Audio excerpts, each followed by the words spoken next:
इस हफ्ते निफ्टी ने एक बहुत अच्छी रिकवरी दिखाई, लेकिन वीकली बेसिस पे हमारे रेजिस्टेंस को ब्रेक करके उसके ऊपर क्लोज करने में सक्सेसफुल नहीं हुआ। आपके हिसाब से क्या निफ्टी अगले हफ्ते हमारे वीकली रेजिस्टेंस को ब्रेक करेगा और उसके ऊपर क्लोजिंग देगा? आपके जो भी लेवल्स या व्यूज हो प्लीज कमेंट्स में बताइए। अगला हफ्ता निफ्टी के लिए काफी इंटरेस्टिंग होने वाला है और हो सकता है निफ्टी में अगले हफ्ते एक नया ऑल टाइम हाई बनाने के बाद क्लोजिंग दे। तो इस वीडियो में हम देखेंगे कि मेरे हिसाब से निफ्टी के अगले हफ्ते की मूवमेंट और लेवल्स क्या रह सकते हैं, और उसी के साथ साथ निफ्टी की मंडे की मूवमेंट और लेवल्स क्या रह सकते हैं। हो सकता है ये हफ्ते हमें एक अच्छी अपॉर्चुनिटी मिले बाइंग करने की। सो वीडियो काफी इंपॉर्टेंट होने वाला है, इसको बिना स्किप करे अंत तक जरूर देखिएगा।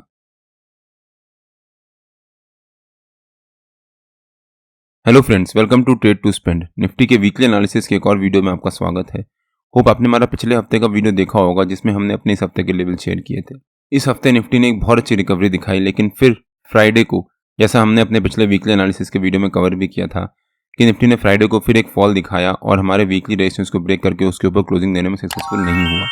अगर हम निफ्टी का डेली चार्ट देखें एक बार, तो डेली बेसिस पे निफ्टी ने यहाँ पर मंडे को एक बहुत अच्छी रिकवरी दिखाई और हमने अपने वीकली एनालिसिस के वीडियो में कवर भी किया था। ट्यूसडे को निफ्टी ने मंडे के हाई के पास ही क्लोजिंग दी और एग्जैक्टली ऐसा ही हमने अपने वीकली एनालिसिस के वीडियो में कहा था। और वेडनेसडे थर्सडे को उसके बाद निफ्टी ने एक बहुत अच्छी रिकवरी दिखाई, लेकिन फ्राइडे को निफ्टी ने अपने थर्सडे के हाई के पास जाकर रेजिस्टेंस लिया और वहां से फिर एक शार्प फॉल दिखाया। और हमने अपने पिछले वीकली एनालिसिस के वीडियो में कवर भी किया था कि हो सकता है निफ्टी में फ्राइडे को फॉल आए।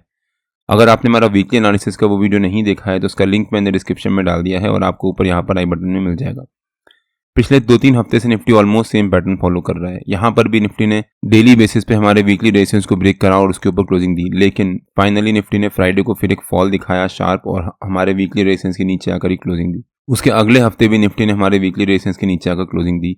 अगर हम निफ्टी का वीकली चार्ट देखें तो निफ्टी ने वीकली बेसिस पे करीब 6 बार सेम लेवल से रेजिस्टेंस लिया है, उसको ब्रेक करने की कोशिश करी है लेकिन उसको ब्रेक नहीं कर पाया है। अगर हम निफ्टी के वीकली चार्ट पे आ जाते हैं, हमारा निफ्टी का पिछले हफ्ते का रेजिस्टेंस है 22,530 के आसपास।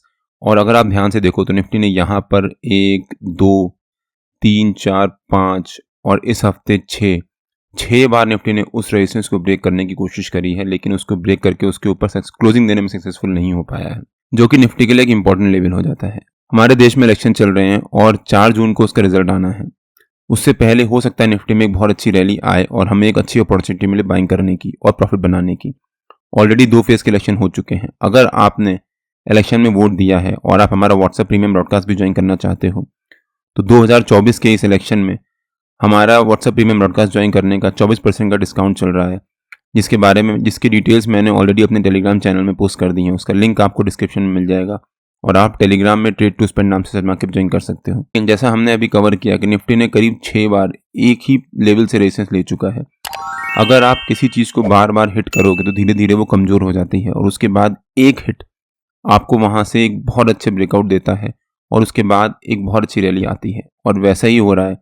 6 बार निफ्टी रेजिस्टेंस ले चुका है। अब इस हफ्ते तो अगर निफ्टी मंडे को हमारा जो इस वीक का क्लोज है 22,420 उसके ऊपर क्लोजिंग देने में सक्सेसफुल होता है और ट्यूसडे को मंडे के हाई के ऊपर क्लोजिंग देता है, प्लस हमारा जो पिछले हफ्ते का वीकली रेजिस्टेंस है 22,530 उसको ब्रेक करके उसके ऊपर क्लोजिंग देने में सक्सेसफुल हो जाता है, तो हो सकता है थर्सडे फ्राइडे को निफ्टी में एक बहुत अच्छी शार्प शॉर्ट कवरिंग आए और निफ्टी थर्सडे फ्राइडे को ही दोनों दिन मिलाकर करीब 200-250 पॉइंट्स की एक रैली दिखाए। अगर आप देखो तो ग्लोबली एज सच कोई भी नेगेटिव न्यूज़ नहीं है जो मार्केट को नीचे लेके जाए, प्लस डोमेस्टिकली भी इंडिया में एज सच कोई भी नेगेटिव न्यूज़ नहीं है जो मार्केट को नीचे लेके जाए। इलेक्शन का रिजल्ट क्या आना है वो भी ऑलमोस्ट सबको पता है। आपके हिसाब से इलेक्शन का रिजल्ट क्या आ सकता है और कौन सी पार्टी गवर्नमेंट बनाएगी, प्लीज़ कमेंट से बताइए। तो ये तीनों चीज़ें मार्केट के लिए पॉजिटिव हैं। और अगर इस वीकेंड अगेन, जैसा हमने अपने पिछले वीकली एनालिसिस के वीडियो में भी कवर किया था, कि अगर इस वीकेंड मतलब आज और कल कोई भी नेगेटिव न्यूज़ नहीं आती है मार्केट में, तो हो सकता है मंडे को फिर से निफ्टी एक गैप अप ओपनिंग दे। जो फ्राइडे को निफ्टी ने फॉल दिखाया था उसको नलीफाई करते हुए निफ्टी मंडे को गैप अप ओपनिंग दे, वहां पर फर्स्ट हाफ में सस्टेन करे 10:30-11 बजे तक, और उसके बाद हो सकता है निफ्टी में मंडे को एक पॉजिटिव क्लोजिंग हो और हमारा जो इस हफ्ते का क्लोजिंग थी 22,420 उसके ऊपर क्लोजिंग दे। और अगर निफ्टी ट्यूसडे को हमारा जो मंडे का हाई है उसके ऊपर क्लोजिंग देने में सक्सेसफुल होता है, तो थर्सडे फ्राइडे को निफ्टी में एक बहुत अच्छी रैली आ सकती है। तो मेरे ख्याल से इस हफ्ते निफ्टी में एक पॉजिटिव मोमेंटम रह सकता है और हो सकता है निफ्टी एक नया ऑल टाइम हाई बनाने के बाद क्लोजिंग दे। तो अब देखते हैं कि निफ्टी के अगले हफ्ते के लेवल्स क्या रह सकते हैं। जो निफ्टी का हमारा इस हफ्ते का हाई था 22,630, वो निफ्टी का अगले हफ्ते का रेजिस्टेंस रह सकता है, और जो पहले भी हमारा सपोर्ट रह चुका है 22,120 वो निफ्टी का इस हफ्ते का सपोर्ट रह सकता है। तो हो सकता है निफ्टी इस हफ्ते 22,630 और 22,120 इस रेंज के बीच में ट्रेड करता रहे। बट अगर निफ्टी मंडे को एक पॉजिटिव क्लोजिंग देता है और हमारा जो रेजिस्टेंस था पिछले हफ्ते का 22,530 उसके पास, और ट्यूसडे को मंडे का हाई और 22,530 जो हमारा पिछले हफ्ते का रेजिस्टेंस है उसके ऊपर क्लोजिंग देने में सक्सेसफुल हो जाता है, तो थर्सडे फ्राइडे को निफ्टी में ऊपर की तरफ एक 200-250 पॉइंट की बहुत अच्छी रैली आ सकती है। उसके लिए आपको एक अच्छी अपॉर्चुनिटी मिलेगी बाइंग करने की। और अगर निफ्टी हमारा जो वीकली रेजिस्टेंस 22,630 उसको ब्रेक करके उसके ऊपर क्लोजिंग देने में सक्सेसफुल हो जाता है इस हफ्ते, तो हो सकता है मई सेकेंड वीक या फिर मई थर्ड वीक के मिड तक 23,000 के लेवल्स भी देखने को मिले। लेकिन हमारा जो वीकली सपोर्ट है 22,120, अगर निफ्टी उसके नीचे क्लोजिंग देने में सक्सेसफुल हो जाता है तो निफ्टी में नीचे की तरफ एक फॉल भी आ सकता है। निफ्टी का नीचे का हमारा पहला टारगेट रह सकता है 22,950 के आसपास, सेकंड टारगेट रह सकता है 22,700 के आसपास, और थर्ड टारगेट रह सकता है 22,500 के आसपास। लेकिन मेरे ख्याल से निफ्टी में अगले हफ्ते नीचे की तरफ जाने के चांसेस थोड़े से कम हैं, और मेरे ख्याल से निफ्टी में अगले हफ्ते एक पॉजिटिव मोमेंटम ही रह सकता है। खूब आपको आइडिया हुआ होगा कि निफ्टी के अगले हफ्ते के लेवल्स क्या रह सकते हैं और हम उस लेवल्स तक कैसे पहुंचे। आपकी कुछ क्वेरीज हो तो प्लीज कमेंट से बताइए, मैं उसका आंसर देने की पूरी कोशिश करूंगा। तो अब निफ्टी के 15 मिनट के चार्ट पे आ जाते हैं और देखते हैं कि निफ्टी की मंडे की मूवमेंट कैसी रह सकती है। होप आपने हमारा फ्राइडे का डेली एनालिसिस का वीडियो देखा होगा जिसमें हमने अपने लेवल शेयर किए थे। हमने क्लियरली मेंशन किया था कि अगर निफ्टी एक गैप अप ओपनिंग देता है तो वहां पर जंप करके कॉल बाय या पुट सेल मत कर दीजिएगा, थोड़ी देर वेट करिएगा। हो सकता है निफ्टी में गैप अप ओपनिंग हो और उसके बाद निफ्टी में एक फॉल आए और उसके बाद निफ्टी साइडवेज मूवमेंट दिखाने के बाद एक सपोर्ट ले और वापस ऊपर की तरफ बाउंस दिखाए। लेकिन निफ्टी ने हमारा जो नो ट्रेडिंग जोन का ऊपर का लेवल था उसके पास एक गैप अप ओपनिंग दी और हमारा वो फ्राइडे का रेजिस्टेंस भी था। वहां से निफ्टी ने पहली 15 मिनट की कैंडल में एक फॉल दिखाया और उसके बाद धीरे धीरे जब निफ्टी ने पहली 15 मिनट की कैंडल के लो को ब्रेक डाउन दिया उसके बाद निफ्टी ने एक ही कैंडल में एक बहुत शार्प फॉल दिखाया और हमारा जो नो ट्रेडिंग जोन का नीचे का लेवल था उसी के पास आकर निफ्टी ने फिर से एक रेंज बनाना शुरू कर दिया। जब फाइनली निफ्टी ने यहाँ पर इस रेंज का ब्रेकडाउन दिया प्लस जो निफ्टी का 50 EMA का लेवल था 15 मिनट के चार्ट पे उसको भी ब्रेकडाउन दिया, उसके बाद निफ्टी ने फिर से एक रेंज बनाना शुरू किया और फाइनली एक रेंज बनाते हुए उसी रेंज के बीच में ही क्लोजिंग दी है।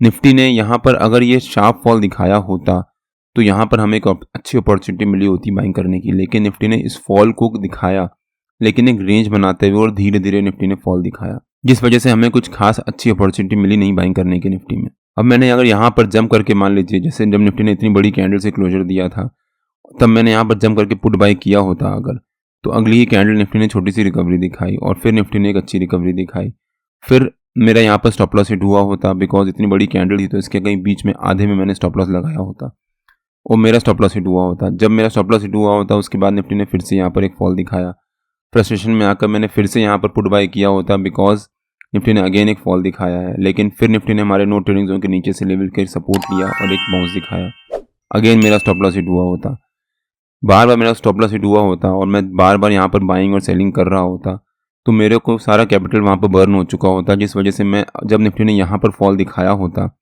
तब मैं यहाँ पर बाई ना कर पाता। अब निफ्टी ने यहाँ पर भी एक बड़ी कैंडल से फॉल दिखाया था, अब मैं अगेन यहाँ पर अगर जंप करके पुट बाई करता तो फिर से मेरे को लॉस हुआ होता बिकॉज निफ्टी ने उसके बाद फिर से एक रेंज बनाना शुरू कर दिया और धीरे धीरे प्रीमियम डीके हो गया होता। इसीलिए जब कोई भी ब्रेकडाउन या ब्रेकआउट होता है तब उससे कंफर्मेशन का वेट करिए। जैसे यहाँ पर भी निफ्टी ने जब फॉल दिखाया, अगली कैंडल जब निफ्टी इस कैंडल के लो के नीचे सस्टेन करता तब हम यहाँ पर जाकर पुट बाइंग करते। प्लस निफ्टी हमारे नो ट्रेडिंग जोन के नीचे के लेवल के पास भी ट्रेड कर रहा था तो वो भी एक इंपॉर्टेंट लेवल है हमारे लिए। निफ्टी ने फ्राइडे को एक गैप अप ओपनिंग दी और उसके बाद वहाँ से एक फॉल दिखाया और हमने अपने फ्राइडे के वीडियो में कवर भी किया था। अगर आपने मेरा फ्राइडे का वो वीडियो नहीं देखा है तो उसका लिंक मैंने डिस्क्रिप्शन में डाल दिया है और आपको ऊपर यहाँ पर आई बटन में मिल जाएगा, एक बार वो वीडियो जाकर जरूर देखिएगा। निफ्टी का पिछले 2 हफ्ते का जो ट्रेंड था उस हिसाब से निफ्टी में फॉल आना एक्सपेक्टेड था, लेकिन मुझे लग रहा था कि हो सकता है निफ्टी में एक पॉजिटिव क्लोजिंग हो और निफ्टी इस हफ्ते हमारे वीकली रेजिस्टेंस के ऊपर क्लोजिंग दे, लेकिन निफ्टी ने वहाँ से एक फॉल दिखाया और हमारे नो ट्रेडिंग जोन के नीचे से सपोर्ट लेते हुए उसको ब्रेक डाउन दिया। निफ्टी और बैंक निफ्टी के नो ट्रेडिंग जोन्स में डेली बेसिस पे अपने यूट्यूब चैनल में शेयर करता रहता हूं। अगर आपने मेरा यूट्यूब चैनल सब्सक्राइब नहीं किया है तो प्लीज़ सब्सक्राइब कर लीजिएगा और बेल आइकन जरूर हिट कर लीजिएगा सो दैट जब भी मैं अपना अगला वीडियो पोस्ट करूँ आपको नोटिफिकेशन आ जाए। अब देखते हैं कि निफ्टी की मंडे की मूवमेंट कैसी रह सकती है। निफ्टी ने एक गैप अप ओपनिंग देने के बाद एक फॉल दिखाया, फिर एक रेंज बनाई, फिर एक फॉल दिखाया और फिर एक रेंज बनाने के बाद ही क्लोजिंग दी है। अगर निफ्टी मंडे को इसी रेंज के बीच में एक गैप फ्लैट ओपनिंग देता है तो हो सकता है निफ्टी इस फ्लैट ओपनिंग को कंटिन्यू करे करीब 10 सवा 10 बजे तक। सवा 10 बजे तक जब यहाँ पर निफ्टी फ्लैट ट्रेड करेगा तब निफ्टी का जितना भी प्रीमियम होगा वो काफ़ी हद तक डिके हो चुका होगा। उसके बाद हो सकता है निफ्टी उस रेंज का ब्रेकआउट दे और हमारा जो रेजिस्टेंस होगा जिसके बारे में हम लोग इस वीडियो में आगे डिस्कस करेंगे, और हमारा जो मंडे का रेजिस्टेंस होगा उसको ब्रेक करके उसके ऊपर सस्टेन करे। अगर निफ्टी उसको ब्रेक करके उसके ऊपर सस्टेन करता है तो हो सकता है निफ्टी में ऊपर की तरफ एक रैली आए। लेकिन जो निफ्टी ने फॉल दिखाया था, अगर निफ्टी इस फॉल को कंटिन्यू भी करता है और उसके नीचे से एक गैप डाउन ओपनिंग देता है तो जंप करके पुट बाय या कॉल सेल मत कर लीजिएगा। अगर निफ्टी इस फॉल को कंटिन्यू करता है और एक गैप डाउन ओपनिंग देता है तो निफ्टी का जो 200 EMA का लेवल होगा वो निफ्टी के लिए एक इंपॉर्टेंट सपोर्ट बन जाएगा। हो सकता है निफ्टी फिर एक गैप डाउन ओपनिंग देने के बाद एक रेंज बनाए और उसके बाद उस रेंज का ब्रेकआउट दे और वापस ऊपर की तरफ रैली दिखाए। लेकिन अगर निफ्टी ने जो ये फॉल दिखाया था फ्राइडे को, इस फॉल को अगर नलीफाई करता है और एक गैप अप ओपनिंग दे देता है तब भी यहाँ पर थोड़ी देर वेट करिएगा। मतलब इन ऑल आपको अगर निफ्टी फ्लैट गैप डाउन या गैप अप ओपनिंग देता है तो थोड़ी देर वेट करना है और उसके बाद हो सकता है निफ्टी में एक ब्रेकआउट हो। अगर निफ्टी के हैवी वेट जो भी हैं जैसे कि रिलायंस, उसने सपोर्ट कर दिया और बाकी के हैवी वेट्स ने निफ्टी को सपोर्ट कर दिया अगर, तो हो सकता है निफ्टी में ऊपर की तरफ एक बहुत अच्छी रैली आए। एनीवेज निफ्टी के जो भी लेवल्स होते हैं वो रेगुलर बेसिस पे मैं अपने फ्री टेलीग्राम चैनल में भी पोस्ट करता रहता हूँ। अगर आपने मेरा फ्री टेलीग्राम चैनल ज्वाइन नहीं किया है तो उसका भी लिंक मैंने डिस्क्रिप्शन में डाल दिया है और आप मेरे को टेलीग्राम में ट्रेड टू स्पेंड नाम से मार्केट ज्वाइन कर सकते हैं। अब देखते हैं कि निफ्टी के कल के लेवल्स क्या रह सकते हैं। मेरे ख्याल से 22,477 निफ्टी का कल का रेजिस्टेंस रह सकता है और 22,377 निफ्टी का नीचे का सपोर्ट रह सकता है।